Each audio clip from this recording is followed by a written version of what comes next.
Մեր այսօրվա հյուրը 44-օրյա պատերազմի վիրավոր հերոս Ալբերտ Գրիգորյանն է։ Ծնվել եմ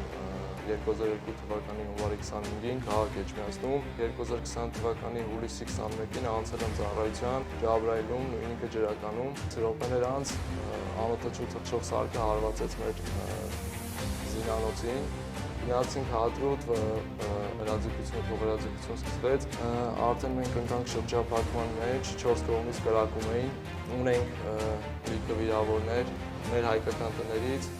ուտելիքներ ենք ճարում ու բերում ենք անտառ, մենք երկուսով